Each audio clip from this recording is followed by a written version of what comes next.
according to this. Thanks, Wayne. Okay.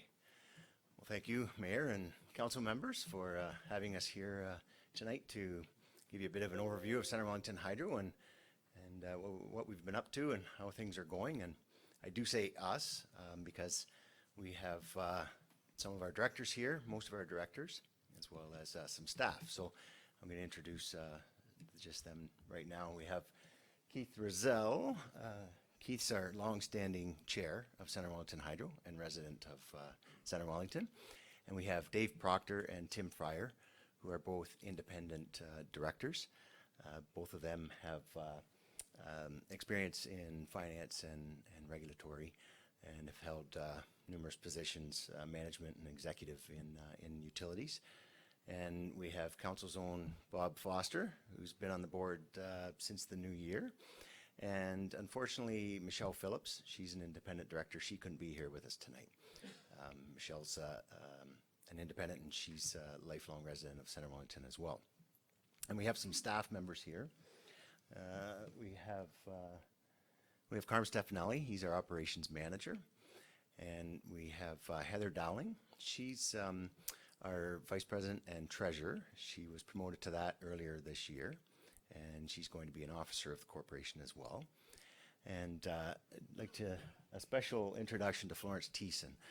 Florence is a VP at Centre Wellington Hydro, and she is going to have the pleasure of retiring at the end of this year. So after almost 30 years with Centre Wellington Hydro and formerly Fergus PUC and the town of Fergus, she's been instrumental with the organization, especially through deregulation and privatization. So again, a special thank you to Florence. So if you have any tough questions along the way, by all means stop me and I'll point to one of them. As far as the agenda, we're just going to go over a bit of business, which actually will happen at the end of the meeting, and we'll talk a little bit about our structure, where Centre Wellington Hydro sits in that structure, and we'll go through some of Centre Wellington Hydro's performance through the measures that our regulator makes us do on an ongoing basis. And part of that, of course, is customer feedback and our rates. It all feeds into that. We'll talk about some strategic alliances and the value of Centre Wellington Hydro to the community and the shareholder. And we'll finish off with just a bit of a political and regulatory update. I don't see our good friend from Smith and Valeriot here yet, but she promised us she would be here. So at the end of the formal presentations, we're going to have the minute books flying around, and there's always a little bit of confusion at that point as to what's going on. But there's nothing nefarious going on. It's just your standard stuff.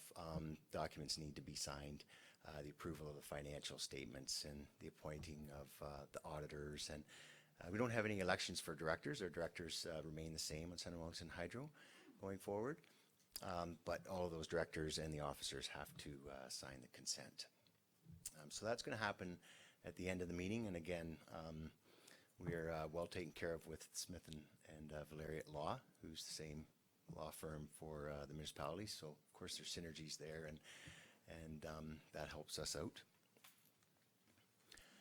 So as far as the structure goes, Centre Wellington Hydro is wholly owned by the holding company, which is Centre Wellington Energy, which in turn is wholly owned by the township.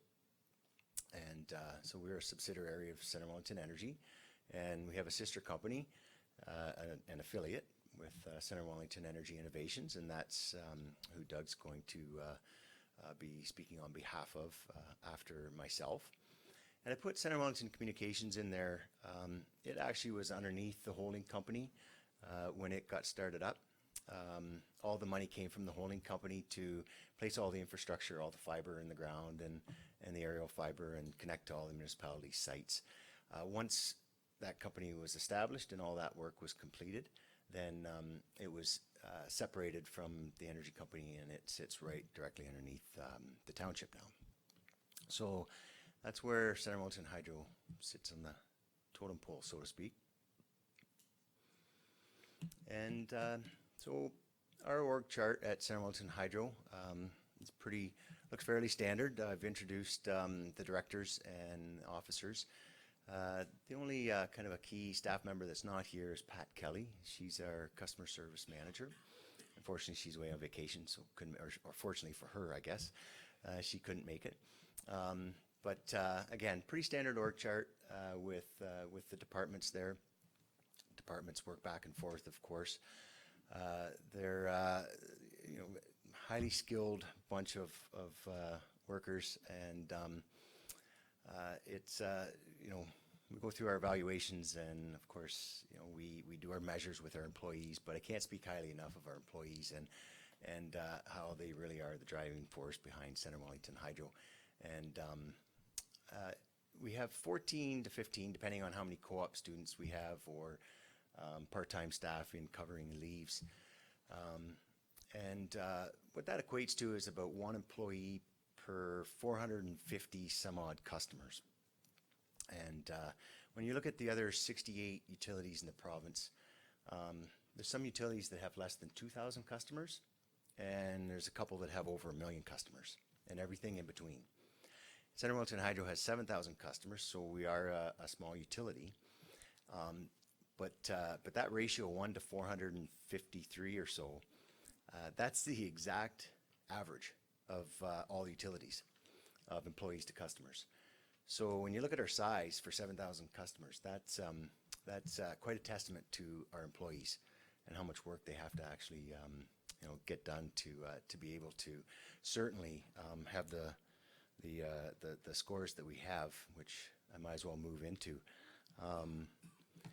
You see there's a scorecard. The Ontario Energy Board came out with this, I think, back in 2011. It only tracks back 5 years. It's not really meant to compare from utility to utility. It's more, it is kind of high level. There's hundreds of questions and a myriad of data that we have to submit to the Energy Board every year in our regulatory reporting. But with the scorecard, it's a nice high-level snapshot of how we're doing.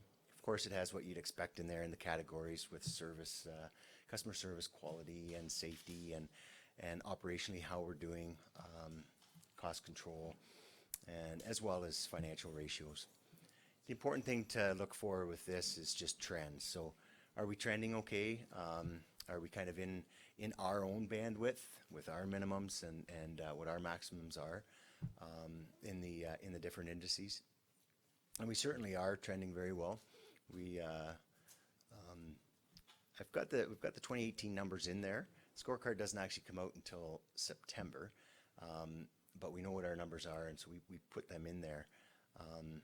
And we will be able to compare with other utilities come September. We also have an opportunity to submit MD&A, so management discussions and analysis of what our scores mean. So some of those scores, if they move up and down a little bit, it might not mean a whole lot on first blush, but they certainly need some explanations behind them. So we do have an opportunity to do that. These scorecards are in the public domain, so any utility will have these on their website as well as the OEB. You can go to the Ontario Energy Board's website and get these as well. I'm going to dive in a little bit into some of the details. So as far as our customer service quality indicators, with just what you would expect, we have to track the phone calls that we answer and scheduling appointments and connecting services and billing accuracy. Like I say, all those things that you would expect to see. And for the blue bars, that's what the OEB gives us as a target. So that's what we're shooting for. And the green bars, that's what we actually achieved. So you can see there that pretty much across the top, we're 100%. So we actually blow the targets out of the water, really. There's only one there with appointment scheduling that we fell under. And that had to do with locates actually last year. Our locates, of course, there was an influx in locates over the last 4 years since Whiteman had been in town, and we were fortunate enough to be able to handle that influx for the first 3 years with our in-house staff, and we hired retired utility workers actually to fill in the gaps, and that worked really well. But we lost the surplus workers, so to speak, and so we started contracting that out, and so there's a bit of a learning curve with them, how they made the appointments, and so the number, it was below the target, not by much, but all the locates that were requested were actually done within the time that was agreed upon. So they would call Avertex or Whiteman and reschedule. They just weren't changing the appointment schedule, so our numbers look bad. They look worse than they actually were. So there's all those things that go into that scorecard. Reliability. I love to show this one. The top graph there shows the number of times that the customers are interrupted in the year. And the green one on top is the industry average, and it's over 2 interruptions a year is the average. The red one is just excluding Hydro 1 because their numbers can skew the numbers a bit because their numbers are a lot higher both in the number of interruptions and the duration of outages. So you can kind of, you can look at the red line, I guess, is the one that you should be really targeting and not the green one. So Central Wellington Hydro, over the last almost 10 years, our customers can expect to go through the course of the whole year without any interruption or maybe one. Of course, you can't have less than one interruption. You can't have half an interruption, but that's our average over the 9 years. And the average length, we're much lower than the provincial average as well. You see the industry average, excluding Hydro 1, at 2.5 hours, and ours comes in at just over half hour. So these two graphs really speak to two things, even though they're linked. The first one really just shows that between our operations, the maintenance that we do on all of our infrastructure, and the capital replacements of our system, whether it's pole line rebuilds or underground distribution stations, we're very prudent in our maintenance and our CapEx, and that's why we don't have many interruptions. And then when we do have an interruption, the very low number there just speaks to our responsiveness for our staff and how quickly they get out there and fix up the problem. And part of our reporting as well is customer feedback. So we do a customer satisfaction survey every other year. We happen to do one in the first quarter of 2019. And on the off years from the customer satisfaction survey, we do a public safety and awareness survey. So every year we're doing a survey. It just flip-flops back and forth. So this year it was the customer satisfaction survey, and the numbers actually improved. So on the far left there, you'll see in 2017 our residential customers. I should maybe just qualify something. If you had noticed back in the customer or in the scorecard, sorry, our overall customer satisfaction was 80%, which had gone up from the 2 years before that in that survey. That's because they ask approximately 15 questions, and all of those questions go in, and then they do a statistical calculation to come out with our overall customer satisfaction. This one here specifically speaks to what I would call the money question. It's just a point-blank question to our customers. Are you happy with Central Wellington Hydro? And so that's what these numbers represent. So in 2017, from 2017 to 2019, you'll see there that it increased from 86 to 90% with our residential customers. And with our general service customers, it also went up by about 7%. So we're very happy with those numbers. When you look at especially the residential customers, when only 2% of the customers specifically say that they're either somewhat or very dissatisfied with Center Wellington Hydro. That's pretty good numbers. A little bit of concern with the general service there. It shows 9% of the customers were dissatisfied with us. So that's something that we need to dig into a little bit deeper and try and figure out why. We are going to be scheduling commercial and industrial customer meeting in the fall, and that'll give us a good opportunity to talk to those customers. We give them a personal invite to those meetings. Gets a few more of them out. We hold open house for residential customers. Actually, we had one last week, and it's always a bit of a struggle getting people out to those. We offer bucket rides and donuts and coffee and goodies, but it is a bit of a struggle getting people out to those. But with C&I customers, they're a bit more receptive to the specific meetings, so hopefully we can figure out what that's all about.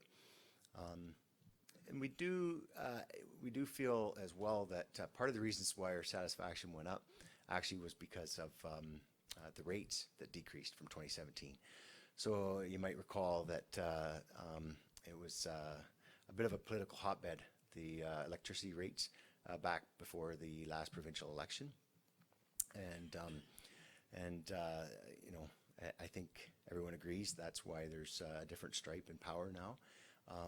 But that being said, the reduction in rates with the Fair Hydro plan did have an effect, and it did make people happy that their bills were lower. So we can't take all the credit for that, but we do recognize that reliability is the most important thing to our customers, and rates are second. We asked them that question on the satisfaction survey, and behind that is customer service, and then conservation is fourth. So knowing that reliability is their number one key thing that they expect of Center Wellington Hydro, we know that has something to do with these numbers. In regards to the rates, on that note, one of the other questions in the survey actually was how familiar are you with Center Wellington Hydro's rates, and what percentage of those rates actually go to Center Wellington Hydro? And I know the township actually has a similar issue. I mean, you send out your tax bill to all the residents in Center Wellington, and you collect taxes for other entities, and they're a pass through for you. So you have to try and explain that to your taxpayers, and it's very similar in this case. Center Wellington Hydro receives 23% of the bill. Now this is a average residential bill, monthly bill, and before the Fair Hydro plan, the electricity portion of that at 51% would have been greater, so our percentage would have actually been smaller. But still, the electricity is the lion's share of the bill there, and that goes to the generation in the province, all generation, so all the mixture there. Hydro One takes its share, of course. They have the transmission grid in the province, and the transformer stations as well. The transformer station that services Center Wellington is out on County Road 29. The OEB takes their cut, and then, of course, their taxes. So again, of the whole bill, 23%, we get about $29 of that. So that's what we get from every customer once a month to run all of our operations, and that's capital, our whole capital budget, OM&A budget, the whole mix there. So we continue to try and get across to our customers and educate our customers what exactly Center Wellington Hydro gets, and again, a bit of a struggle there, engaging with our customers. We do like to compare our rates. Of course, we're all different, the utilities in the province. We have our own strengths and weaknesses, if you will. But this graph it actually works well when we compare ourselves to all of our neighboring utilities, to north, south, east, west, and of course Hydro One, who we're embedded with. Hydro One is the largest utility. There's another utility in there that's the second largest in the province. That's Electra, which merged with Guelph last year. And there's utility in that mix that actually has approximately 2,000 customers, so they're one of the smallest. and then there's a decent medium-sized utility there. So to see Center Wellington Hydro right there in the middle at around $29 per month, it's a good check and balance for us to know that we're being competitive with our rates, and we're being prudent with our spending. So that's always a good comparison. And moving forward, one of the ways that we're able to accomplish the performance, so our customer service, reliability, even our financial statistics, as well as our rates, is through the strategic alliances that we formed. I love to beat the drum of CHEC. CHEC stands for Cornerstone Hydroelectric Concepts. I've been a member of CHEC for 20 years now, and the inherent benefits of a cooperative like this are kind of obvious. The collective buying power, getting together and having committee meetings, and just kind of being aware of what's coming down the pipe with the regulator, and how to address the changes that are occurring in the industry. But CHEC, about 10 years ago, CHEC took a real leap and they hired a president. And since then, they've hired a finance and regulatory expert, and they have a safety officer on staff now. And we have administrative support and a roving energy manager. And we actually have a communications and media consultant that is pretty much full-time with the CHEC membership. So that was a bit of a leap. It did increase the membership costs. So we wanted to put a dollar figure on that, because we're always justifying what we do to the regulator. We wanted to show not only to the regulator, but also to potential members what the actual monetary value was with CHEC. So a few years ago, we went out and hired a third-party consultant. It was BDO, and they did the analysis of CHEC and through a discounted cash flow model, and they've come up with the membership saving upwards of $250,000 a year. So that's that helps with our rates. It helps keep our rates down. It also helps with our return on equity, actually, and it certainly, without a doubt, it helps us with our performance numbers there. So I can't speak enough about CHEC. We're very involved with that.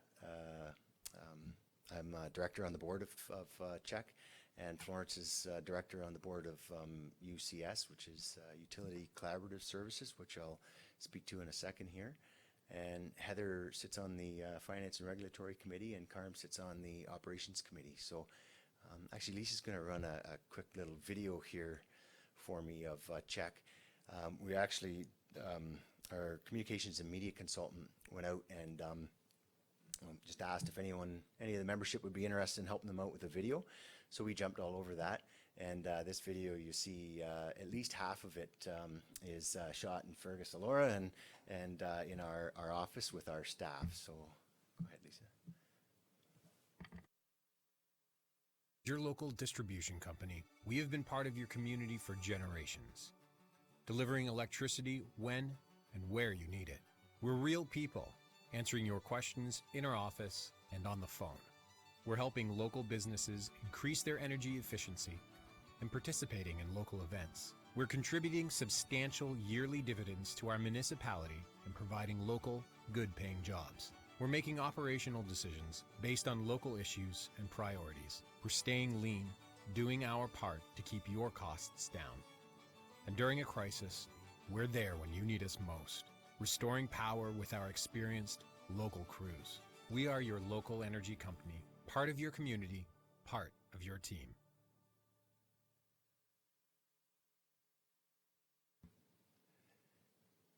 Thanks, Lisa. So yeah, that was fun. I think the staff enjoyed doing that, being a part of a professional production. They thought it was great. So another, as I mentioned, another strategic alliance is with UCS. Same concept. This is actually for-profit, where CHEC is non-for-profit. Doug actually was instrumental in This company, when it was formed, going back 12, 13 years ago or so, but same type of benefits with the buying pool, only it's very specific to our CIS, so our customer information system, and trying to standardize that with our membership so that we were always on the same page. So when our customer service committees got together, they were always talking about the same thing. There's been great benefit to that, and training as well. Something exciting happened last year. We brought UCS in underneath CHEC. There was, so UCS is made up of utilities, like-minded, like-sized utilities, but there was one consultant that was a member of UCS, and they were a great partner to get us up and running. But we realized that we felt anyway that we could take UCS farther if we used CHEC staff, and we're able to promote UCS within CHEC because CHEC has a larger membership. There's 15 or 16 utilities in CHEC, and every one of them would be potential partners for this. So we're very excited and very hopeful for UCS and where we can take it.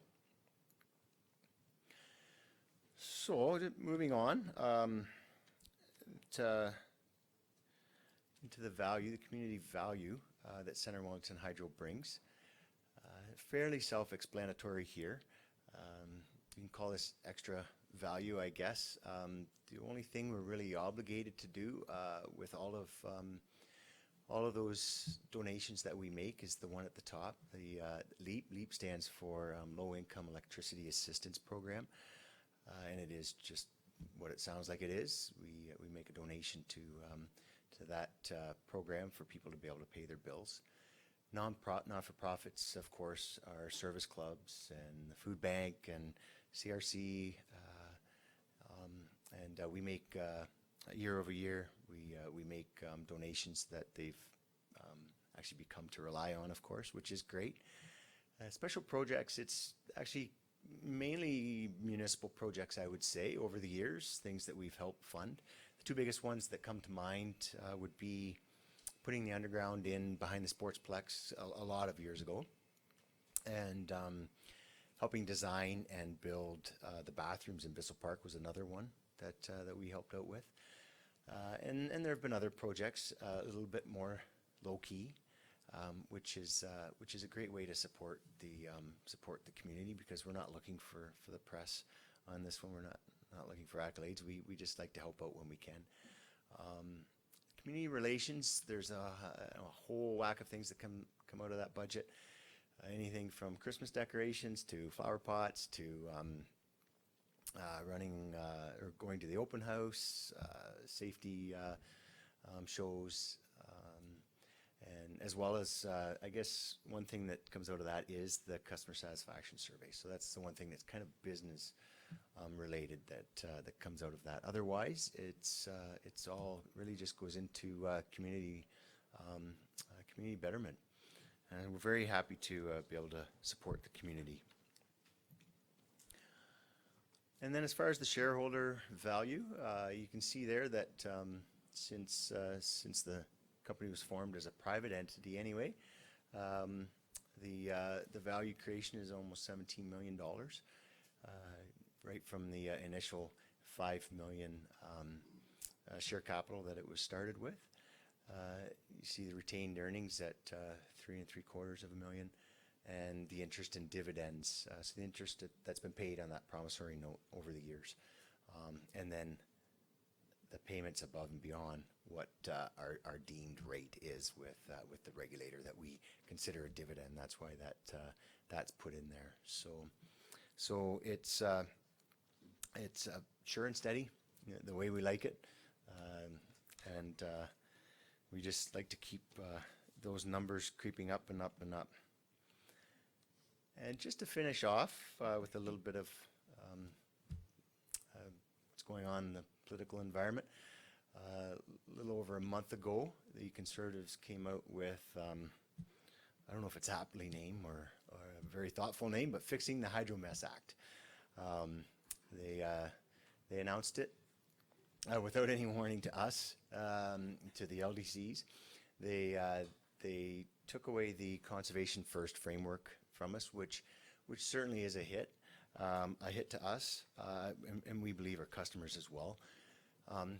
Conservation framework since 2011, Central Wellington Hydro's been able to help customers realize, I think it's about $1.5 million worth of funding for retrofits, and somewhere in the order of 18,000 megawatt hours of electricity conservation through the approved programs.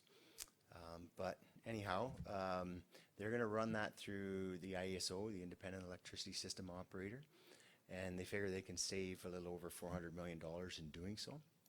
They didn't say how long that's going to take to save that money, but it's disappointing because conservation was the one thing that we could really engage with our customers on. It was that one hook or link that they were always listening to see if there's anything that we could do to help them, and it worked very well. I mean, we have that connection with our customers. We deal with our customers. We know our customers, and they trust us. So it's going to be harder for them to run with the programs through a centralized organization like the IESO. But anyway, it is what it is, and we're still going to be there and picking up the phone and answering any questions that our customers have and help them in any way we can. One other thing that they're doing with this Fixing the Hydro Mess Act is they're overhauling the Ontario Energy Board. There was a panel that reviewed the OEB called the Modernization Panel, I think, and they came up with some recommendations to kind of split apart the OEB, and I think they had some good ideas. I think that and what they're doing is separating the adjudicative responsibilities from the board, so one entity, and that the adjudicative responsibilities are going to sit with a commission or a committee, and then the OEB will have a board of its own. So with any luck, they'll be able to find some efficiencies that way within their organization, because their budget has I mean, it's gone up and up and up and up. But I think it's been years since we did any analysis, but going back at least 8 years, their budget had gone up almost 600% from 2000 to about 2011. So so I think the government's on the right track, certainly with this. And they're not calling it the Fair Hydro Plan anymore.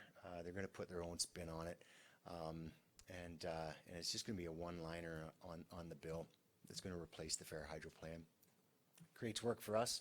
We have to change the bill, print anytime we do that. It causes a little bit of work and testing, but we are there to serve. And the last comment there, with the regional reviews that are going on, I'm sure you're all well aware of what's taking place there. The provincial government, they're looking for efficiencies with municipalities, and they've made no secrets about that. Kitchener-Waterloo is the closest one, I would say, to us as far as an LDC goes, but certainly to the east, the Halton Hills is also close to us. And depending on where that goes, whether there are any amalgamations, what happens, the LDCs might be collateral damage or collateral considerations, maybe we'll put it that way. It certainly might change things. So we do keep an eye on that. We talk to our neighbors, and we listen to what their challenges are and how they see the future, and that kind of helps us and guides us on how we think strategically as well and what our vision is. So it's going to be interesting to see what becomes of that. And that's all I have for the formal part of the presentation. So if anyone has any questions, you're welcome to take it. Or Thanks very much, Wayne. Very, very informative. Always good to hear what's going on with hydro. And thanks, Florence, for many, many years of awesome work. Appreciate that. Questions from council for Wayne? Awesome. There's nothing for us to look into as far as recommendation. Thanks. We appreciate having the update. Thanks, Wayne. Thanks. Okay, shifting gears to Center Wellington Energy, and we have Doug Sherwood here to give us a bit of a summary. Welcome, Doug.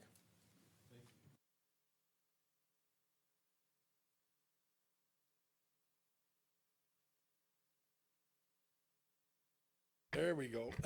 That's great. Thank you. Thanks very much. Appreciate that. Great job, Wayne. That you did a great job on that presentation. So, the now how do I turn this on? She's pulling it up. Okay. Oh, okay.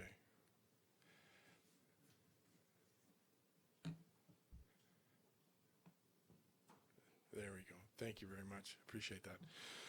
So we've had a eventful year. Lots of things have been going on. So we're just going to touch on a few of the highlights here and sort of go through that a little bit in detail. The CHP and the generator at the Sportsplex is finished. It's completed, as you well know. There's a T-Hex prototype that we have completed, and I'll talk about each one of these things a little bit more. The consulting for our large customers, that was a successful event. We had did a lot of work for Jefferson and in consulting with them and trying to help them come up with a strategy to mitigate some of their global adjustment and so forth. So that work is still ongoing. They're still looking at different options and reviewing it. A.O. Smith, we're completed with that, and I believe that Rob Henderson's, they're very pleased with the work that we're done. They looked at a lot of different ways for them to operate more efficiently with their systems and how they're doing that, and so they were very pleased with all the work that's been done. So, and that work is continuing as well through one of our consultants, Joe Tam. The on-guard system is up and completed as well.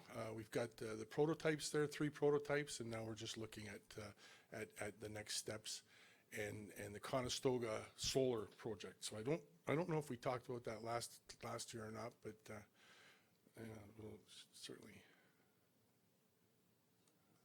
There we go. There. So this is the Conestoga College on University Ave in Waterloo. We originally worked with Waterloo on this project, and then they were delayed, and then they wanted us to still help in consulting and getting this put together. So they have quite an elaborate space frame, as you can see there, and the original design was that they wanted to put solar panels on there, and I'm pleased to say that portion of the project was just completed a few weeks ago with the scaffolding down, and now it's just a matter of connecting up the inverters and the equipment. And we're working with one of our partners, Blue Water Energy, has done a lot of solar projects, and Blue Water will be actually doing the finishing for the tie-in for this project. So that's completed. It's quite an elaborate piece of architecture, the way that they've designed this, and that was specifically just for that project for the solar. I'm having a hard time here. There we go. The CHP, and I think some of you were at the open house when we had that. This is up and running.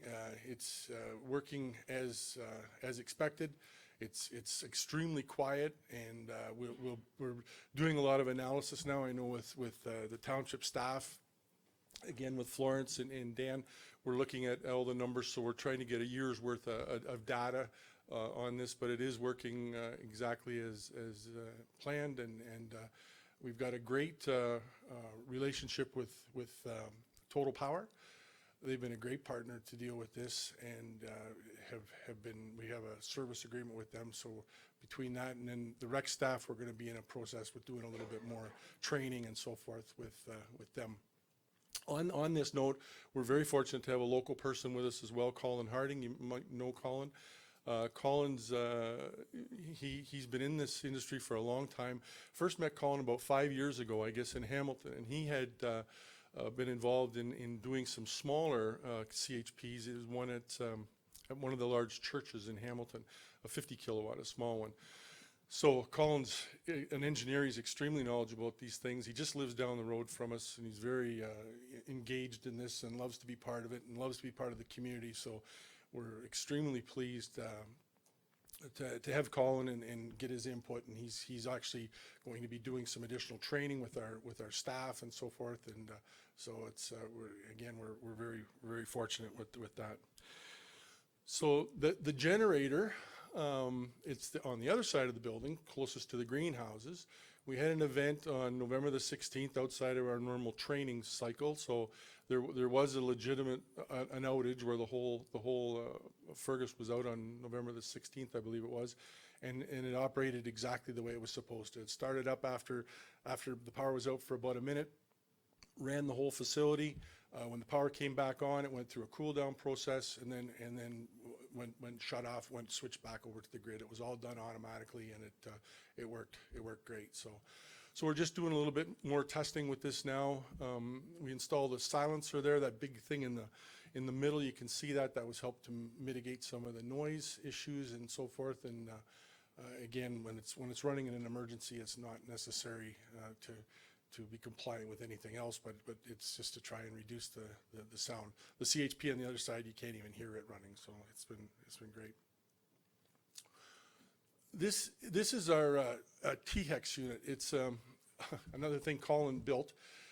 We have a partnership with a company in Australia, CSIRO, and they have developed this technology which uses a large desiccant wheel in there, and what it does is it dehumidifies the air, so it works really well in an environment like an arena, sportsplex, curling club, greenhouses, any place like that has a high humidity issue, and they pools. So our plan was, which we did, we built a 1/3 scale prototype of this thing.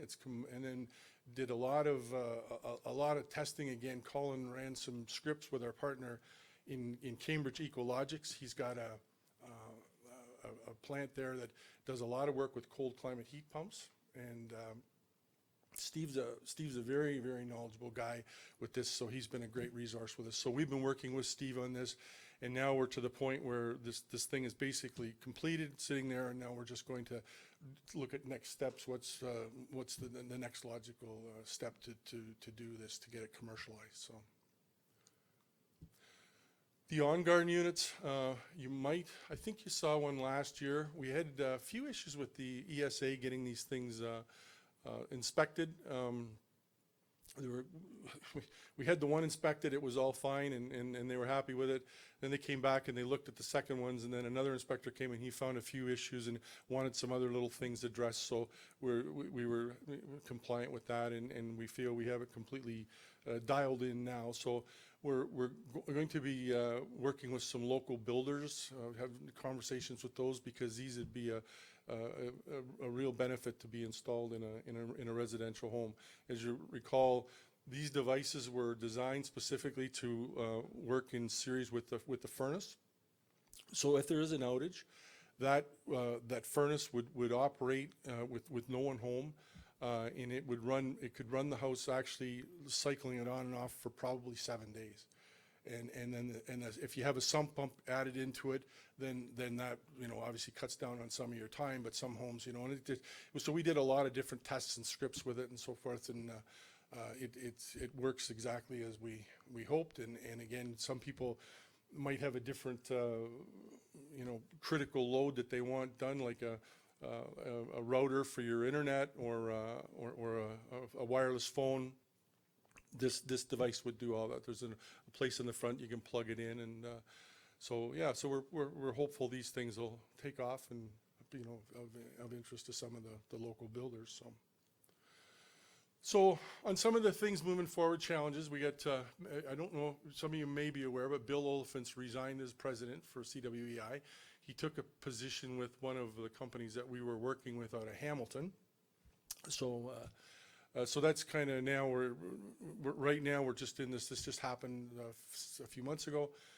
So we're in the process now of going to meet with the board, review our next steps, see what we're going to do and how we're going to move forward with the organization. So And as to Wayne's point too, some of the challenges that we found is with any government, a stroke of a pen, they can change policy, they change your business plans, everything goes right out the window. So, and we've been involved in that as well with some of the things that they've changed, as Wayne mentioned there previously about the energy conservation initiatives and so forth. So all that stuff has a ripple effect that worked down to impacted some of the projects that we were looking at as far as solar and other things like that. So, so that's kind of where we're at with that.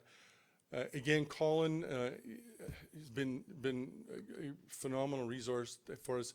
He's developed a training manual. He's going to be working closely with the staff at the rec center to go through these manuals that he's provided, and so we're pretty confident we're going to be able to be self-sustained and run this internally 100%, and with our partnership with Total Power as well, and it's going to work out well with this system.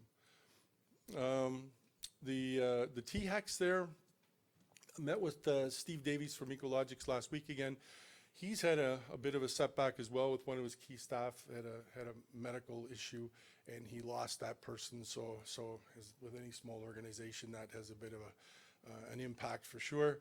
So now we're just looking at next steps, what we can do with the THEX, and as far as getting it, taking it from the prototype to the wood cabinet, and all those components that we have in that one are easily transferable into a metal clad cabinet that'll be approved, and then we can have it installed someplace, and then whether to go ahead and work with Steve to develop these on a commercial basis. So, and again, I touched on the builders.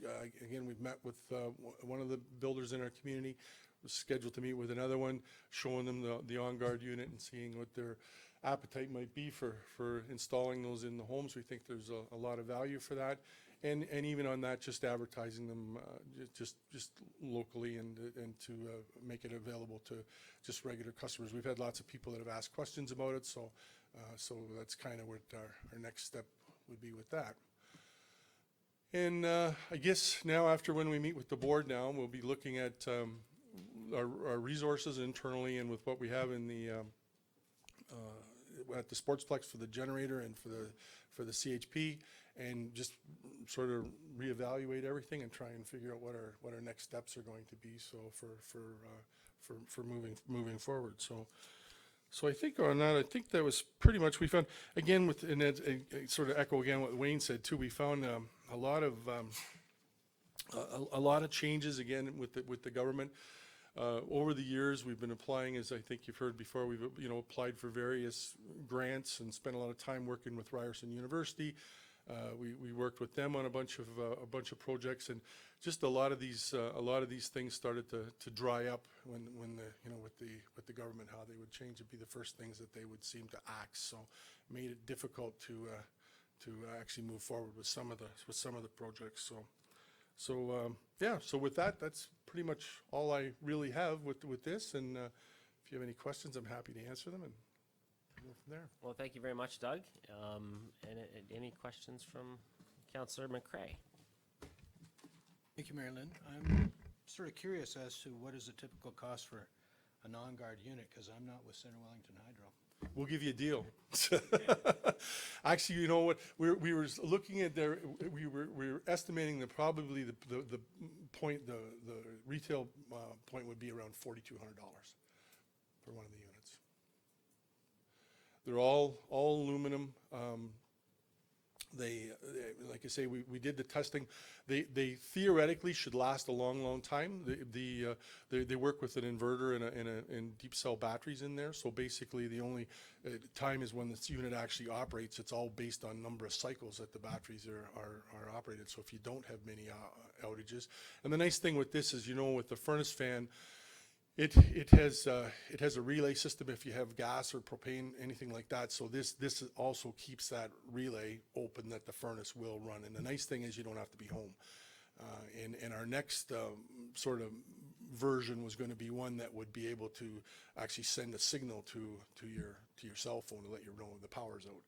But it certainly gives you several days of buffer with that running. So at least the two critical loads that we deemed would be the furnace to make sure your pipes don't freeze, the house stays warm, and then sump pump if you need to make sure your basement doesn't flood. They have sump pumps that work on battery systems, and you've probably seen those as well. But this one just is a regular unit that just plugs into your traditional 125 volt sump pump. So. Anything else from council? Great, thank you very much, Doug. Thank you so much. Appreciate that. And just on there too, Jennifer from Smith-Valerie did join us, so at the end of this meeting, if we can have a couple minutes. Okay. Take a recess. Okay, perfect. Okay, so we have the financial statements for the year ending December 31st for Center Wellington Energy. You doing those, Dan, or who's doing that? They're just for information. Oh, they're just for information. Okay, any questions from those? Okay. When do you want to take a break to do that? Now, okay. I've been told. We're going to take a quick, like a 10-minute break to do the signing of all the reports, and then folks can stay or leave, whatever you choose. So we'll take 10 minutes, good? 10, 15 minutes? Awesome.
Okay, we'll get back at it here.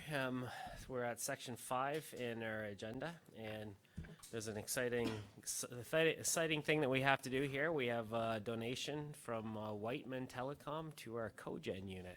So we have Rob, the president and CEO of Whiteman here. So I'm just going to turn over to Andy to explain what this is all about. Great. Thanks, Mayor Linton. Tonight, we're very pleased to bring Rob, if you want to come up, to our meeting tonight. If Council recalls, when we started exploring the cogen at the Sportsplex, Whiteman was just at the beginning of their starting to cable us for the fiber across our community and needed a pod, I guess you call them, for your systems. And so they actually have one of their pods at our Sportsplex. And part of that reason is because we were going through and making sure that we had the emergency generation at the Sportsplex. And therefore, Rob has now full emergency backup systems for his system as well. And so Whiteman was gracious enough to provide us a $50,000 donation towards the development of the cogen. And so now it's been a great partnership. And now that we're up and running and everything's tested and working, Rob just gave us a check a couple of weeks ago. So thank you very much, Rob. And we really do appreciate that sponsorship for the program. So thank you very much. Thank you. So we get a picture and we somebody make up a giant check quick, or or you get a picture and you don't have anything with your logo on it anywhere, do you? No. Okay. Just here? Your bill?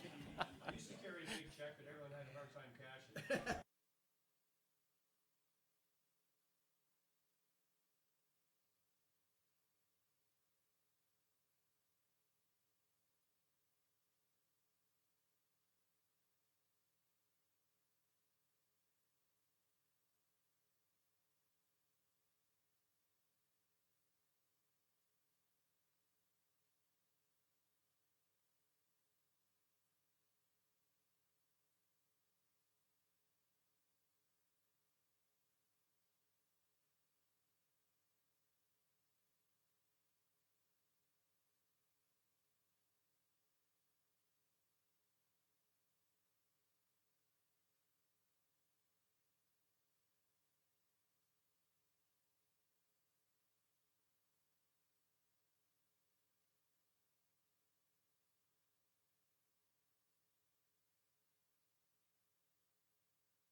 Just also, so Whiteman is now complete their fiber wire throughout the community, which is great news. So, and they've had a very successful campaign of hooking up with our residents and our businesses. So we're all now connected within our urban boundaries. So it's great news. Great. So moving on to welcoming County Councillor Mary Lloyd, former Township Councillor Mary Lloyd, same person. Welcome to your old stomping grounds to give us a county update. Thank you very much, Mayor Linton, and thank you to the council for accepting our visits from time to time. We really appreciate it. I really appreciate being on your agenda because I can see it's quite full, and it never was any different when I was here before, and I don't want to hold you too long, but I bring you greetings from the county, and I wish that all of you in Centre Wellington and all that are watching on television or live streaming or whatever they're doing has a wonderful upcoming Canada Day weekend. I'm sure we've all got big plans. Last time I was here, I mentioned that our first ever Wellington County Strategic Planning session was beginning. We've now got a draft report back and we'll be discussing it on the 27th. At a high level, the review of it confirms the values of the county, acknowledges that while there's a statement that it's the county way, it notes that it's not really been written down or documented anywhere, and it doesn't really clearly define what the county way is. So we recognize that we will be working on that statement and setting that criteria so that we can have it well defined. And it comes as no surprise in this strategic plan that the personal well-being of the employees and residents of Centre Wellington and Wellington County as a whole are very important to us all, and it is number one on our strategic planning. As I continue to work with other council members, it's also clear that we have some work to do on other areas, and you can always watch for further developments in that. In my Committee of Information, Heritage and Seniors, we've been directed by the Ontario Museum Board that we are to have a strategic plan done so that we can know where our museum is going over the next 5 to 10 years. And if we were going to receive any future funding, we best get that strategic plan done. So we've agreed to issue a tender for that small project. We've also working on future plans for the dedication of the roads in Wellington Place. As you know, right now, all things are listed as Wellington County Road 18 address, and with the hospital, the Wellington Terrace, the new child care center, the requirement to have other than Wellington County Road 18 rural numbers, and very hard to find them, all the streets and the dedication efforts will be coming forward, and we'll be doing that in the fall. We've also agreed to ask council to allow us to do the first steps on the land that is near Wellington Terrace. Topography, environmental, and geotechnical studies are going to be hopefully approved, and that will help us gather the information about the lands that are sitting up adjacent to Wellington Terrace that are county owned, and see what the potential uses for that property could be. The libraries are continuing to be a gathering place for all in our communities, and we have the big summer reading programs that are kicking off at all the branches, and Fergus, Elora, and Aboyne are no different than the others. They will be bustling with program events happening all summer, so remember to visit your branch throughout the summer and enjoy a good book. Land division is moving along with several farm severances, taking up lots of time on our agendas, and I thank you for the invitation to the site plan review for the potential development in Inverhaw. This is one of those site plan projects that's coming forward. It's my first for a subdivision while I sit on the county committee. Our roads department is busy at work with several large projects around the county, but most notably there is one here in Centre Wellington, the Salem Bridge replacement and road improvements that are there. It is progressing, but the weather conditions that happened this spring with being wet may affect final completion, but we're hoping that we'll be able to keep on track and get it done on time. And I want to say thank you especially to the residents who attended the Badley Bridge open house. Comments are still being accepted, but the time is running near for that end of that period, and please get them in soon. And I have spoken with a few of the residents, and I've passed along all the comments to the engineering department, as well as my very own about the feelings on that bridge. The Solid Waste Committee is proposing curbside collection of organics. So we're hoping that we would get approval on this on the 27th of June, and we would be able to, hopefully in the fall, move forward with collection of organic waste materials.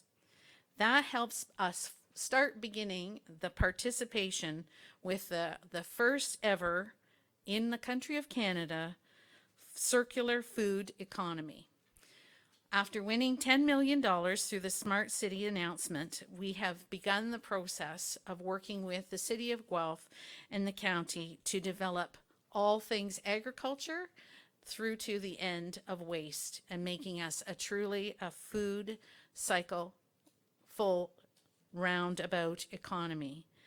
We are a leader in agriculture in the province with 2,500 family farms, 300 dairy farms. The largest producer of milk in the province of Ontario comes from Wellington County, largest production. Largest amounts of chicken and eggs produced also come from Wellington County. We are a leader in our province. The goals are 50% reduction on food waste and 50% reduction on the insecurity of food for our residents. And we hope to have this all in effect and happening by 2025. And surprisingly enough, that's not too far off. Daycare facility in Aboyne is on track, and it's nearing completion to be fully open and operational for the end of August. And that's all for now, folks. And if there's any questions, I'd be happy to answer them. Thank you very much, Councillor Lloyd. Appreciate that. You took everything I was going to say, so that's good. Any questions from Councillor Lloyd? Okay, thank you very much. We'll see you on Thursday. So I have a quick, as I mentioned, Councillor Lloyd took most of my themes. I was going to talk about the county strategic plan, which will be coming as a draft on Thursday. 4 key theme areas: people as the main priority, making the best decisions, providing the highest level and best quality services, and planning for and providing the best physical infrastructure. So all the key initiatives and projects will fit under those 4 theme areas. Solid waste, Councillor Lloyd talked about that. Three options were looked at, and we received tenders for 3 things. The status quo, so just a new price on the status quo, which is a 2-stream blue box system with weekly collection in the urbans and bi-weekly in the rural. So that was the one option that the firms were asked to price out. And the next one was standardized weekly, making weekly pickup across the county, whether it's rural or urban. Everybody would get it once a week. Just keeping the 2-stream blue box system going. And then the third one, which Councillor Lloyd talked about, is adding organics to that. So what's going to come in front of council on Thursday is a green bin collection of organics weekly and recyclables weekly, and then bi-weekly garbage pickup across the whole county. So consistent across the whole county. So that's what county council is going to be asked to make a decision on Thursday. We're also looking in the feasibility of picking up yard waste. So currently the township does that, and different municipalities across the county do things differently. So looking at the county picking that up and looking at the price for that, but it sounds like we're probably going to be asking county staff to look at a couple more options on that front. So that's where that sits. And Councillor Lloyd also mentioned this food futures, the circular food economy that Guelph Wellington won the $10 million for. So the project is getting kicked off. And the city of Guelph has really taken a lot of the leadership role on that to date, but they're really going to need the county of Wellington as we go into the future, because we have the agriculture areas, we have the farmers, and that's a huge piece of this project going forward. So it's going to be a really exciting project. We're going to have to work really well with the city of Guelph and the county. So it'll be a little bit difficult at times because things go through 2 very different types of government. But it's going to be good, and it's right in our wheelhouse. Agri-food is what we do here. And so hopefully we see some good potential projects and entrepreneurial ideas that come out of Center Wellington to tie back into this large project. So stay tuned for us as we push that project forward. Okay, Councillor Committee updates. Councillor McElwain.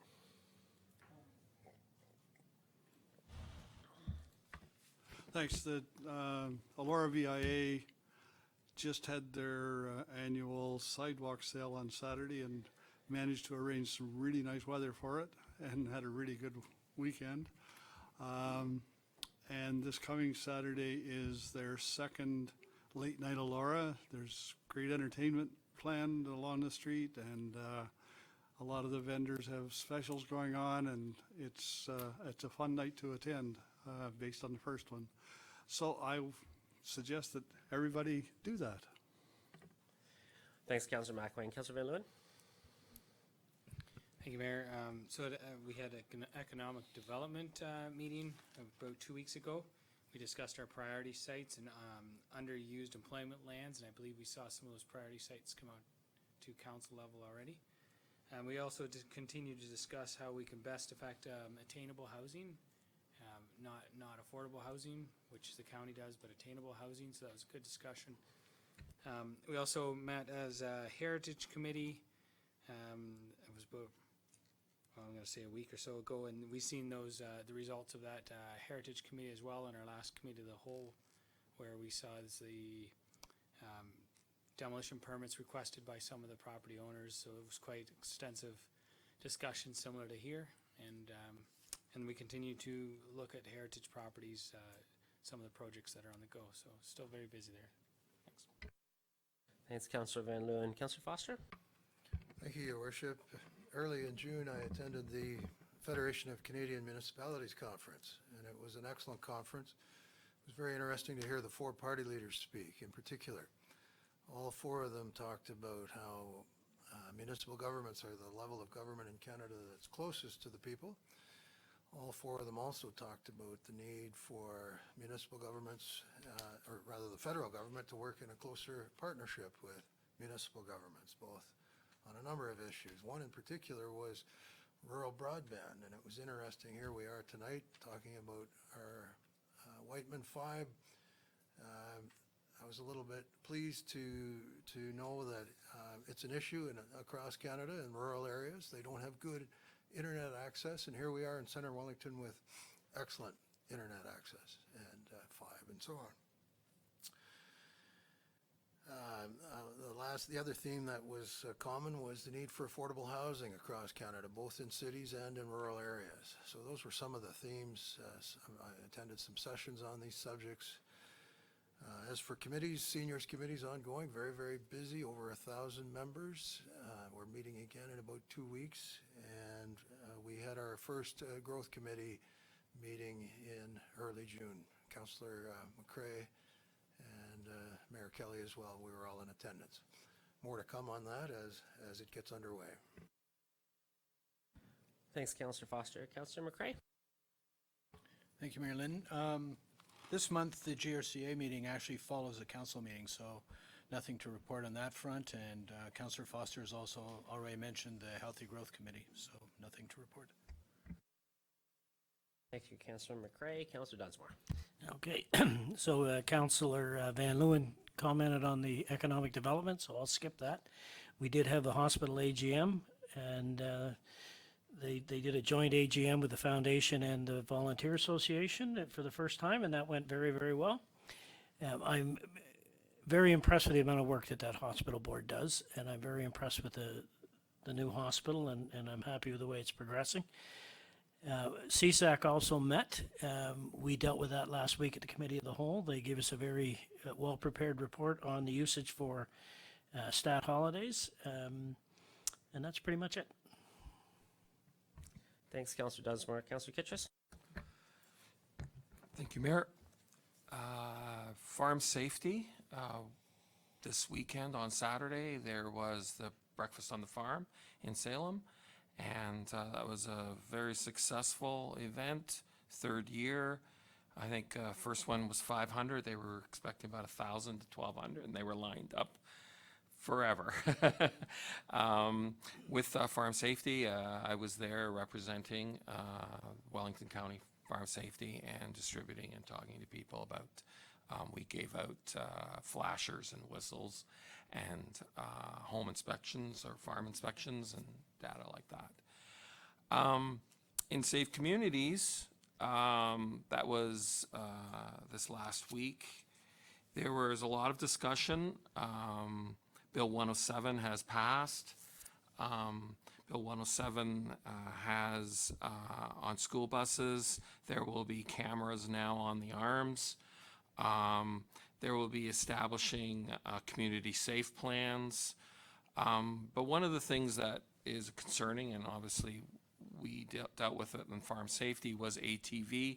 There was an inversion of how the ATV, before previously municipalities had to institute bylaws to allow for them. Now they're allowed everywhere. So we will, there will probably be a presentation by Inspector Lawson in the fall, just about, they're kind of coming to grips with how that legislation will come through. And there will be some, we will have to, I think we have a 2-year period to come up with legislation if we want to restrict ATVs on our roads in Center Wellington.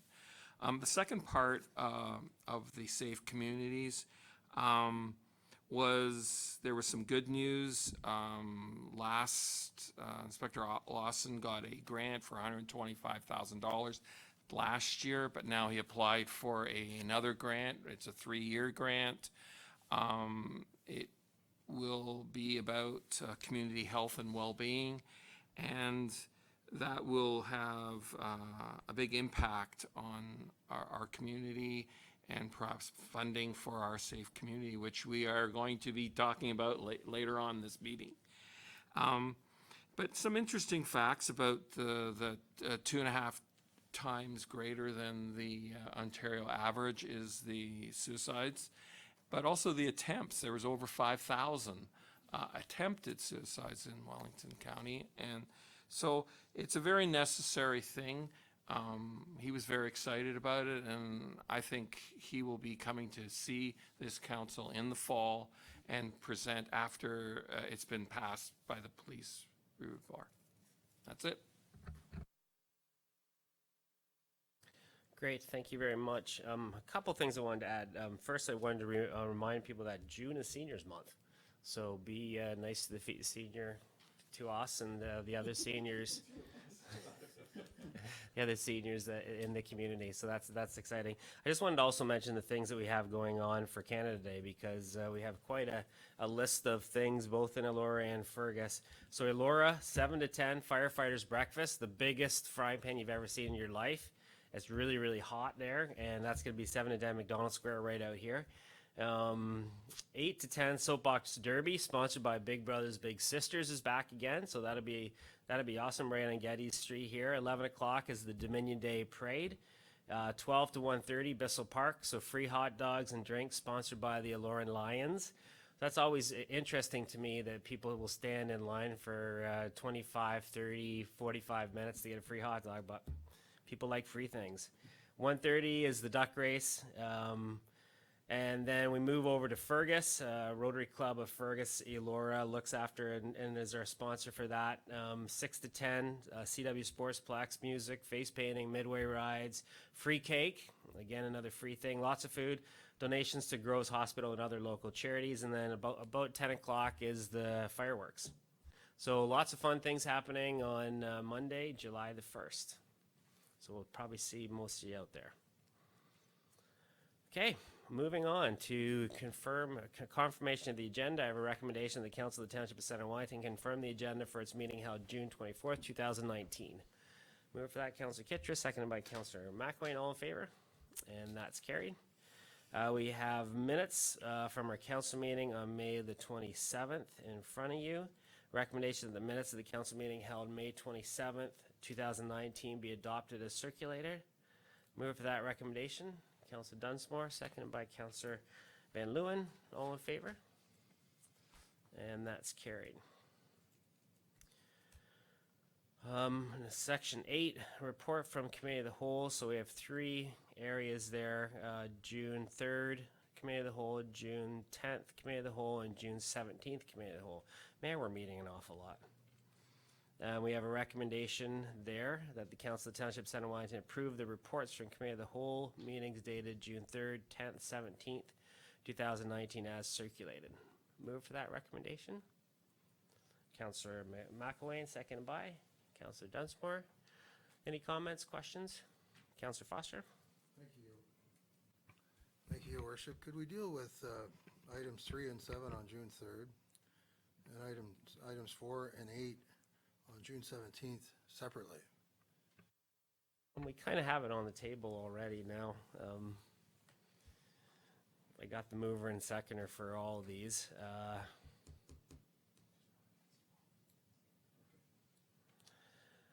Okay. Yeah, requests like that should come before. We need to get it before we get a mover and seconder. Okay, all in favor? Opposed? And that carries. No delegations. Consideration of the ports. We have a little thing called a strategic plan here. And at this point, I would like to turn it over right away to Bill Winegard from Winegard Consulting, who has been our consultant on this, to speak to the final document that everybody has in front of them. Welcome, Bill.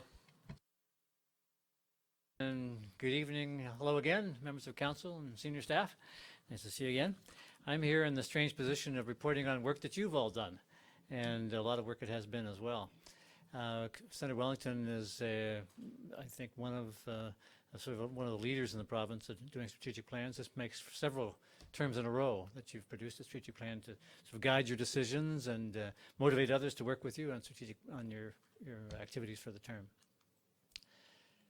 You've seen this before, but for the sake of those watching and listening, a strategic plan is something that says to the public what you think you need to do with, what are some of the opportunities and some of the issues facing Centre Wellington in the next several years, and that what you hope to achieve and what you think you can achieve. So we've talked a lot about, over the several meetings we've had, about not only what's important to do and what will be effective at making for a better community, but also what's feasible and can be done in what period of time.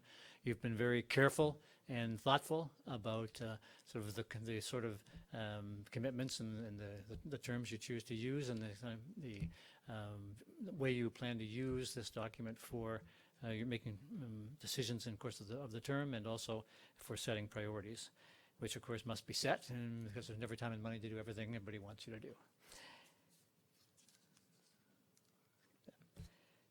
It's been a fairly long process, and lots of your attention, and as I say, very thorough and thoughtful.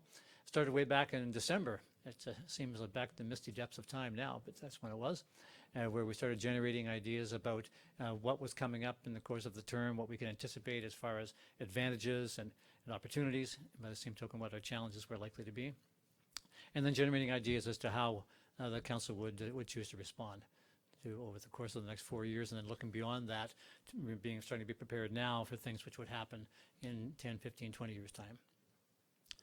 We had another session in the 24th of January where we did much of the same sort of thing and began to really sort of home in on actions which were clear and meaningful, and began to prioritize some of the many good ideas that had come up to that point.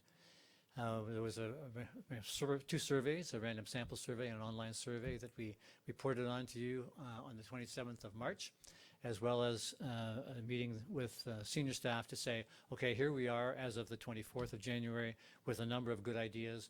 Can we, is there any information about factors that council might not be aware of that we can add to the deliberations? And all of that came to a head on the 27th of March, where we began to refine what had been produced by you up until that point. And we sort of went pretty much line by line for a couple of hours, I think, that day. And then we followed up with another workshop on the 18th of April, where again we continued our line by line. And as we went, we clarified wording, we prioritized, and some of the things that we had originally on the page we discarded so that could be more precise in what the council was proposing to do. We ended up with only one section, one of the 6 broad goals that we hadn't yet had a chance to go line by line, and that was the transportation and infrastructure.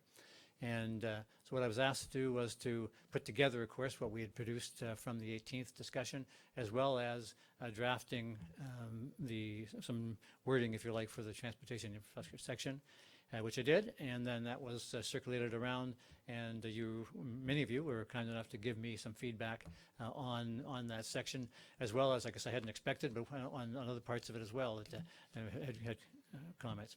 So at this point, I guess the choice was to say, well, we have another meeting to do over the very small part which was left to do, and so I'm just suggesting to you now that I've considered, I spent a long time actually considering all the input that I got by email, and made some recommendations based on all of that, which tend to, in many cases, your wording for things was better than the wording which I had before that point, and so I think it's considerably improved as a result of that. And of course, there were a number of thoughts about the transportation and infrastructure bit, and I think most of those I accepted because it was the first time we'd really had the detailed discussion about all of those. So with that long preamble, there are 6 large themes that are part of the recommended plan that I'm proposing to you tonight. And in all of those, there are a number of strategic directions and then some fairly detailed initiatives that are being proposed. It's an ambitious plan, as I said before. It's a plan that I think will serve the purpose of indicating to the community what you're proposing to do and think it can get done over the course of the term. We'll motivate staff and tell them where their initiative is much appreciated. And I think with any luck, will also be something that says to the community, hey, here's where we're headed, get on board, we're doing good things. Next steps, when it's adopted by council, whenever that is, we would expect that it'll be communicated widely to the public and to the staff, of course, to other governments, to the county and others, and to community organizations, so that they can see, as I said, what you've got in mind and what are some of the ambitious and very worthy objectives that you have for the 4 years. As part of the plan, one of the suggestions that was made is that twice a year the CEO report on implementation, as well as any obstacles that are being run into and any additional matters that are coming up, and say, hey, we should really think maybe some of the parts of the plan. And then I would anticipate, as was done in the last term, that the plan would be communicated corporately as well as by individual members of council, and that the updates, twice yearly updates, would provide you the material to be able to communicate. Here's the progress we're making, here's what we said we were going to do, and here's the progress we're making. With all of that, I thank you very much. In my travels, I say lots of things about the thoroughness and the thoughtfulness of the Centre Wellington Council in producing strategic plans, and they're really quite, I think, a tribute to your your forethought and the care you take to say, what exactly are we trying to do around here, and be quite specific about all of that. And obviously, I wish you the very best for a productive council term. I've enjoyed working with you. Thank you. Thank you very much, Bill. Appreciate working with you as well. It's not easy to help us navigate through this process, and so I appreciate you facilitating that process as well as you did. So good group of folks to work with. How can you lose, right? Yeah, and extend our thanks to your team. I'm going to let's have some questions of clarification for Bill, and then I'm going to let every member of council speak to this and what their thoughts are, and I'll go right around the table. So firstly, any questions of clarification for Bill about the process or what you see in the plan? Councillor McElwain. There were a couple questions, and this isn't the first time I've mentioned them, Bill, so obviously you've thought about them and the words didn't change significantly, but I still want to bring it up again just one more time. The first one being, under the initiatives, purchase and service employment lands to attract new jobs. My own personal feeling is that we should be looking at alternatives to provide employment lands to attract new jobs, not limit it to purchase and service, because there are other opportunities there with public partnership, private partnerships, or just private investment. And so I don't think we should limit it, are attracting new jobs, to purchase and service. So I didn't like that wording. And there was one other one that I had mentioned previously that I was hoping that would change as well. By the way, thank you. There were a lot of other changes that I did suggest that you made, and whether it was because I made them or somebody else did, I don't know, but there was a lot of other good changes made in there. There, under we will support the caring organizations in the community, there is a line item saying define and develop a partnership with the Elora Center for the Arts. And I had suggested before, and I still believe it should say something more broad for a 4-year plan. Define and develop a partnership with the Elora Center for the Arts it's a 2019 item. But over the next 4 years, I would like to see defining a working relationship with arts and culture in Centre Wellington as a much more general statement than just Elora Center for the Arts. And I'm a huge supporter of the Centre for the Arts, but there's a lot of other arts in Centre Wellington. And I think that we can't limit it to a single organization. So those are my. Thanks, Councillor McElwain. Councillor Van Leeuwen. Thank you, Bill, or thank you through your mayor. Thanks, Bill, for your help also helping us navigate through this process. I've done this a few times now, and it's always interesting to get all of our thoughts up on the board and start picking away and matching and voting on them and saying who sees in favor there. And I think that's one of the key parts to the strategic plan is sometimes when we come through this, there's pieces that I might have felt that I maybe wanted in there, but maybe I was alone. And there's pieces where others wanted things in there that maybe they were alone on. And I think that going through that process and really narrowing down each idea and saying, is this council's plan? Have we narrowed it down to say we all agree as the majority that this is the right direction we want to go? And when I see this plan, it's definitely not easy to get there based on the fact that we all have ideas for the community. But even as we hear, sometimes we say, I really wanted this in there, I really wanted that in. But if we didn't have the whole council's, shouldn't say the whole, but the majority of us heading in that direction, then it wouldn't be on this plan. And I could see that some things are missing and some things I wanted are missing, but I really like how it comes together as our plan. And so I look forward to staff actually being able to move forward on this plan and see what we do in the next 4 years. Thanks. Thank you. If I may, Your Worship, one of the things which is, I mean, having had the pleasure of working with you through these many meetings, like every member of council has some footprints in the document. I have sort of, as I sort of think back and say, yeah, you know, I can sort of have some idea where most of these things came from, and your point's well taken. That I think that's a successful feature of the plans, is it's thoughtful and collective. Thanks, Councillor Van Leeuwen. Councillor Foster. Thank you, Your Worship. Bill, I generally like just about everything with the plan. All the 6 broad strategic goals, I think, are very, very good. Item number 5, as you all, it'll be no surprise when I say this, item number 5, good financial management. That's something that's very important to me.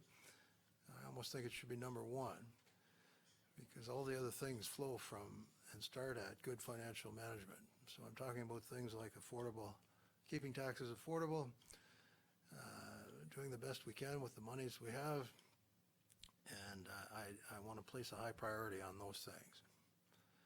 I do like the plan in general.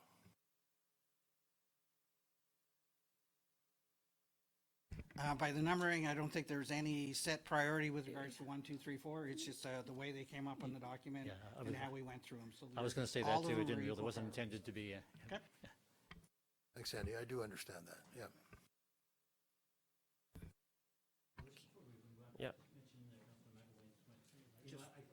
Bill, just your...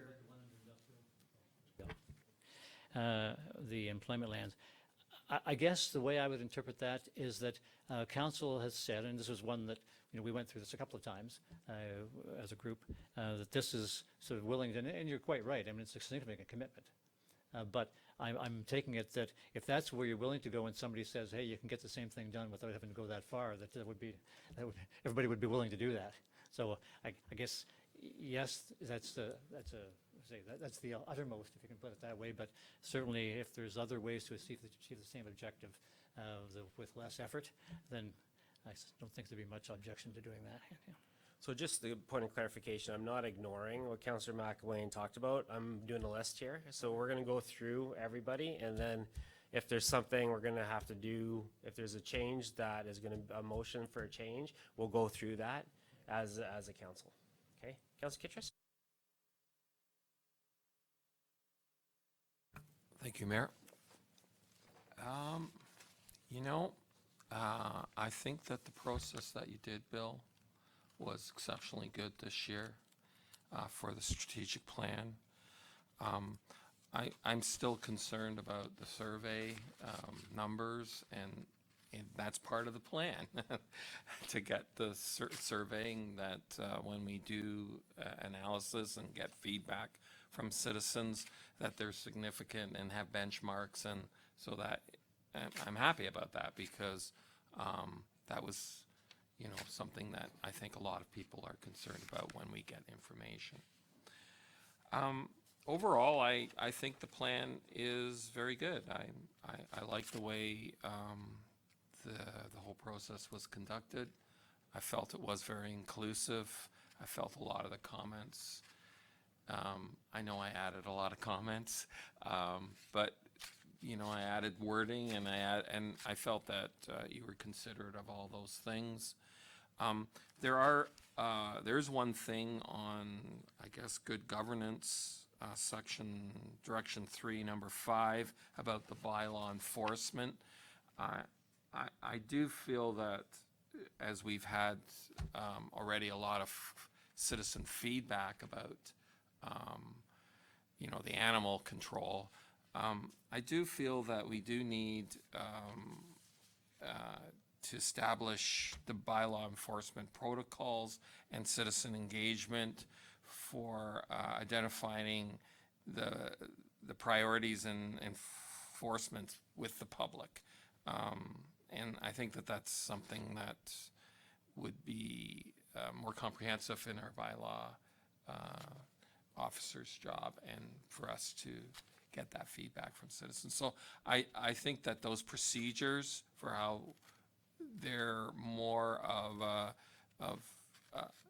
not an unwritten code, but I would like those procedures to be written code, and I also would like to get more engagement with the citizens about how they feel about what the priorities of the bylaw enforcement are. Some people might want parking more, some people might not, they might want something else more. So we just need to get the feedback from that. So that's one of the main areas. Mostly everything else, the same with Councillor McElwain. I've always been for buying more land, but we do need to look at, for industrial and commercial developments, but we do need to look at how that proposals be financed. And I think some sort of part of that, including in there, might be helpful for me. And I think guidance for council, and when we're talking about a strategic plan. So other than that, I have to say, I enjoyed working with you, and I know that you had some personal things while this was happening, and I appreciate your hard work. Thank you very much, Bill. Thanks, Councillor Kittredge. I just wanted to follow up on your one about the bylaw enforcement. So on the page, I don't see numbers to these pages, but under Good Government Strategic Direction 3, number 5 there, it seemed like it has what you were talking about. So it says identify bylaw enforcement priorities and a sustainable level of bylaw enforcement service and communicate them to the public. Isn't that what you're talking about? There is some of that, but it doesn't have the protocols for citizen engagement. So that's sort of what I wanted to add to that. We'd come back to Councillor. Protocol or procedure, whatever you want. That was something that we were still, that was something we were still supposed to work on when we were doing the bylaw officer. Yeah.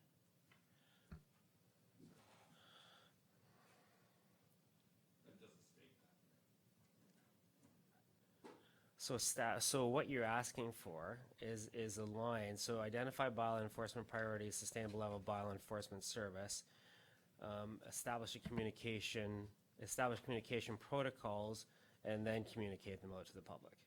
Yes. Okay, so you're just adding that there's a protocol piece to that. Okay, so we'll okay, yeah. Well, I'm capturing that. So okay. And the other piece, what if we added to the serviceable, see, we already have one that talks about sources of tax revenue. We've split up the buying, servicing, and selling land, and then how you do that in the finance piece. So under section 6, under we will maximize sources of non-tax revenue, we identified that we are going to tap the OLG funds in order to finance this stuff. So I think both of those comments that you're making are captured in different buckets. Councillor Dunsmore? Yeah, Bill, thank you. It was a long process. It was my first strategic plan as part of a council, and it was very, very good. I was very impressed with both you and Maureen. And I just wanted to say, to some of those issues we were trying to get into, Kelly, we have high level wording here. So we can get down, and when we start going through this plan and say, these are the course of actions we're taking, we can, when we get to the bylaw section, we can make sure that there's a process in there. This is really high level, and that's what I appreciated about it, because it let us have some conversations and set a strategic direction. And now that we have it, I'm very, very pleased. I'm very impressed, so thank you. Thank you, Councillor Dunsmore. Councillor McCrae. Thank you, Mayor Linton. Bill, I'd just like to say thank you very much to you and Maureen for your facilitation, your guidance, and most especially your patience, trying to take a diverse group of very passionate individuals, staff and council, to get us to the place we are today reviewing this final document. I think that overall, the citizens of Center Wellington can be thrilled to see that we've tried to touch on everything to try and capture the majority of people so that we don't leave anyone behind. And I'm looking forward to, because the other thing I realize is we have a fabulous team here, both councillors and senior staff, as well as staff, that we've got some ambitious targets to achieve, and I think we will. So, thank you. Thanks, Councillor McCrae. So from my comments, thank you very much for facilitating this process. Thanks, and you make sure you extend our thanks to Maureen as well. You guys been a good team, and I appreciate having to go through this process, and I know it's not easy.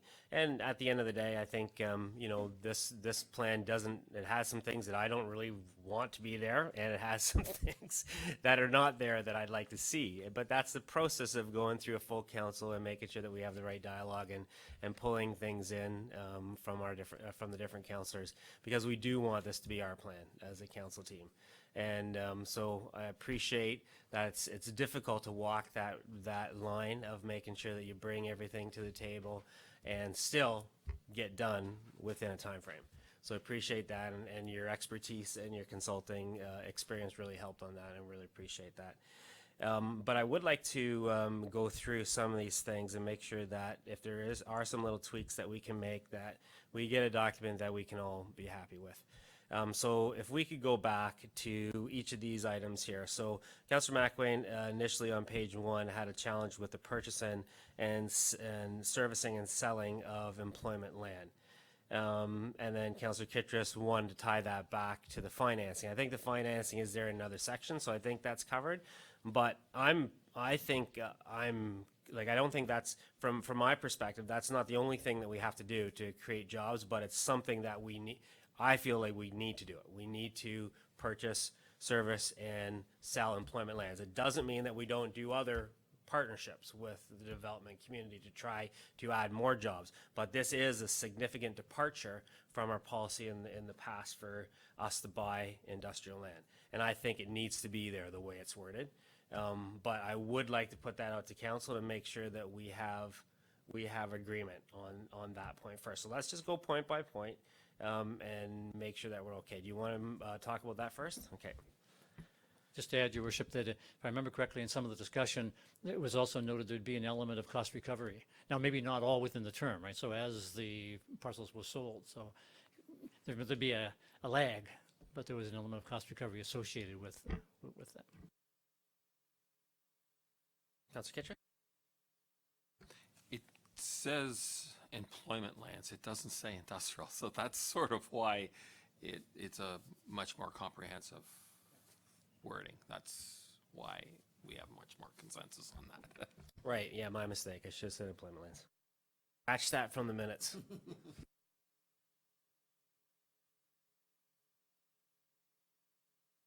Any other movement to change the wording to not have this say this?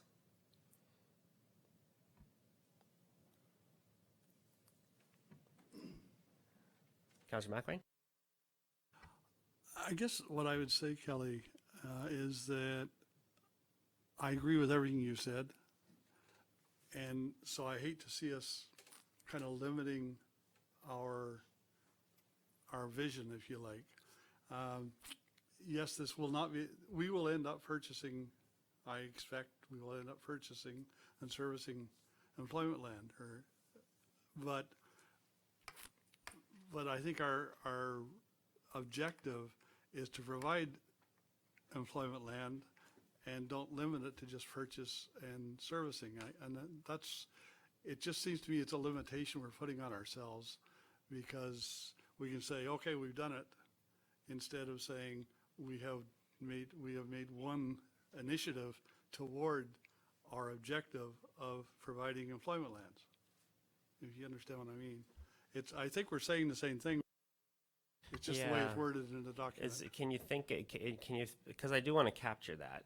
This would be big on its own to do this, but if you want to, is there any words that you can think of that we can add to it that includes this, but yet doesn't stop there?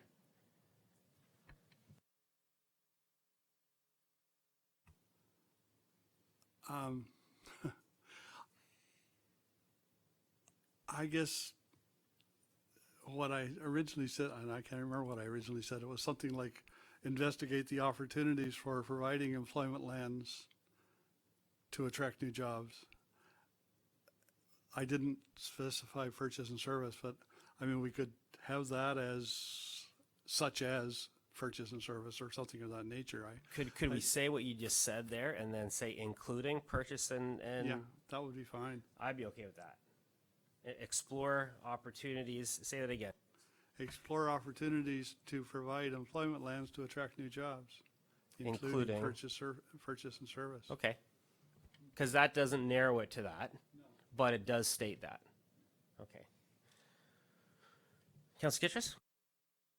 I think if we just added employment lands strategy to be coupled with this, because we just don't want to limit it to the one buy, that's because it's a continuous employment land strategy, really, and because that's the problem. That's why when we're already talking about the OLG funds, that's how I see that, because it's not a one buy thing, one term thing, and that's sort of why I like to add that.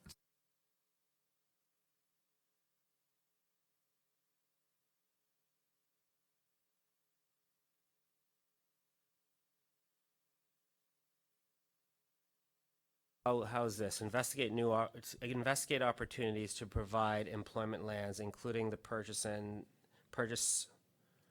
servicing of employment lands to attract new jobs. Is that okay? Is that okay with everybody? Are you going to talk to this? You're not okay with that? Oh, you're going to be so difficult. Councillor Van Leeuwen. I'll just nod my head back and forth. So I guess this is the problem with, we're taking the context of this outside of the whole realm of our big discussion we had, and we spent a lot of time getting there. There's an active word there, which is, this is, you're saying investigate, or what's the first word you have in front of you?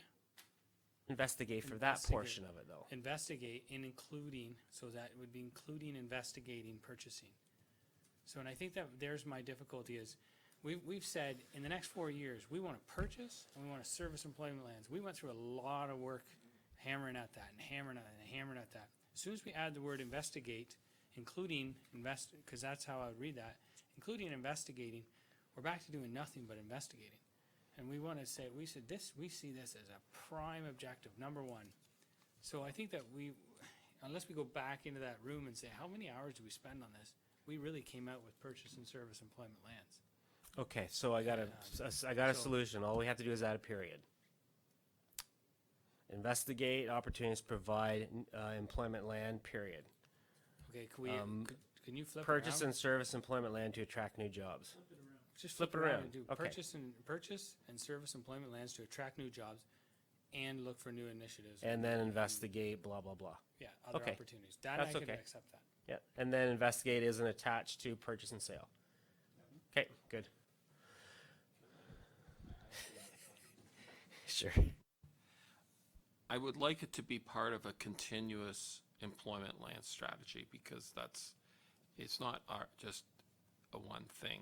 And I think that just saying you're exploring again, it's really part of a whole strategy for employment lands. Yeah, I agree.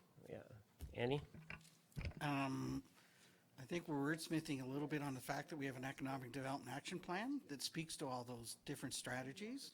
So we have a comment about the Economic Development Action Plan, and I think that is covering the other part of the conversation that we're discussing.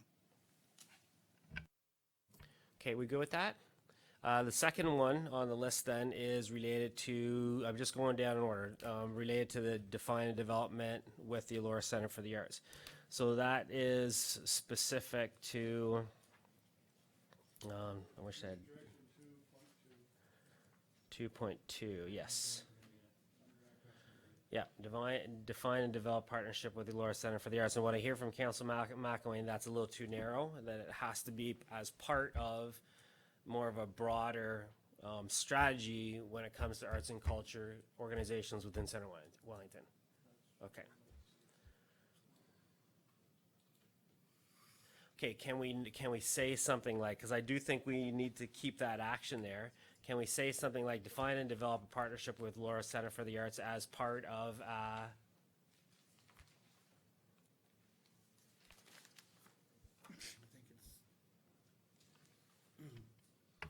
To me, sorry. Yeah, I think that if you wanted to add something afterwards, define and develop partnership with the Elora Center for the Arts. Again, I think we did have a lot of discussion saying this is something we absolutely wanted to do, and explore other opportunities for supporting the arts culture, something very broad. If we put it into a big, you make it into something too big ahead of time. But yeah, so similar to the last comment, we want to make sure it's not only, it's just not a sliver. It is something that we do, it's solid, but then we have that other piece that goes and investigate other, what did you have there? I just said and explore.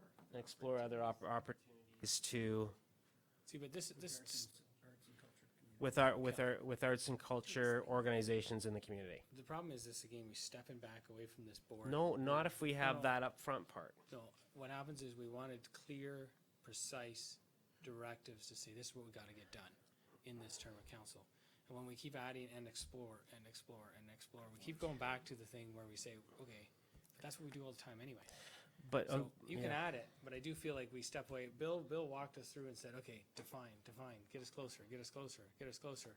And now at the end, we say, okay, well, let's step back. At least maybe I'm. Well, the summarizing the only reason I disagree with you is because we we have a very clear direction in one sentence. Then the other sentence, you still want to make sure that whatever you're doing with the Elora Center for the Arts is consistent with what you're doing with other organizations. So a piece of work is also, you want to make sure that you're looking for similar kinds of opportunities to support other arts and culture organizations within the community. And I think that follows. And so when you're doing the work with the Elora Center for the Arts, you're always thinking, how can another organization benefit from a similar kind of partnership? So it kind of changes a little bit of the dynamic that you have when you're trying to develop this model with the Elora Center for the Arts. And that's why I think it's good.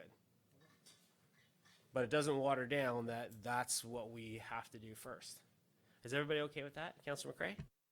Thank you, Mayor Linton. How about if we were to word it, define and develop a partnership with the Elora Center for the Arts as part of a broader theme to support arts and culture in the community?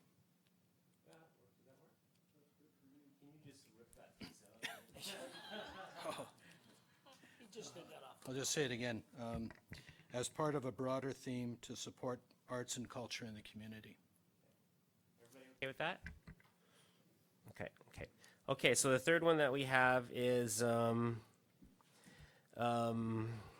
enforcement protocol. Or did we handle that? Okay. And that's it. So can I read the recommendation? Okay, that recommendation that the Council of the Township of Center Wellington approves the strategic plan for 2019-20 to 20 term of Center Wellington Council as amended, as presented by Bill Winegard on June 24th, 2019. Move. As amended should go at the end. Yeah, well, as amended. Councillor Foster, seconded by Councillor McElwain. All in favor? And that is carried. Thank you very much, Bill. Thank you all for the pleasure of working Awesome. with you, and thank you for the staff for all your logistical support. It wouldn't have been possible otherwise. Thank you very much.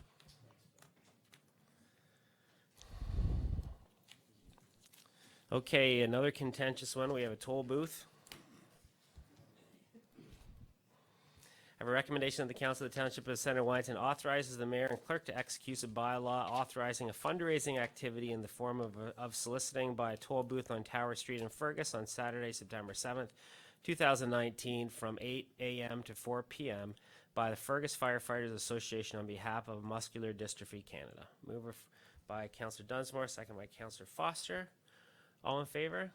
And that's carried. Thank you very much to the Fergus firefighters. This is an awesome cause, and we really appreciate the work you do. And please, everybody, go over that bridge a lot. 10.3, appointment of a deputy clerk. You have your report in front of you. Have a recommendation that the Council of the Township of Center Wellington authorize the mayor and clerk to execute a bylaw appointing Devlin Schlellenberger as deputy clerk for duties described in the Commissioners for Taking Affidavits Act RSO 1990, Section C17, as amended, and carrying out duties under the direction of the municipal clerk. Mover for that recommendation. Councillor McCray, second by Councillor Dunsmore. Any questions? Councillor Foster? Thank you, Your Worship. Question for Dan. Is there any cost implications to this, or is it just merely so Devlin can do things like take affidavits and oaths? Through Mayor Linton, no, there's no additional cost to this. It's just a process requirement so that Devlin can do his duties. All in favor? And that's carried. No information items. We have several bylaws there. And a recommendation that bylaws 2019-30 through 2019-32 be read a first, second, and third time and passed, signed by the mayor and clerk, and the corporate seal affixed. Move for that recommendation, Councillor McElwain, second by Councillor Dunsmore. All in favor? And that is carried. And I have a motion that the Council of the Township of Center Wellington convene in closed session in accordance with Section 239(2)(e) and F of the Municipal Act 2001, as amended, to consider matters subject to litigation or potential litigation and advice that is subject to solicitor-client privilege, including communication necessary for that purpose. Mover to go into closed, Councillor Dunsmore, seconded by Councillor McElwain. All in favor? And we are in closed session. And I think we'll wait a minute because we have to turn the system off. Thank you, everybody, for coming to our council meeting.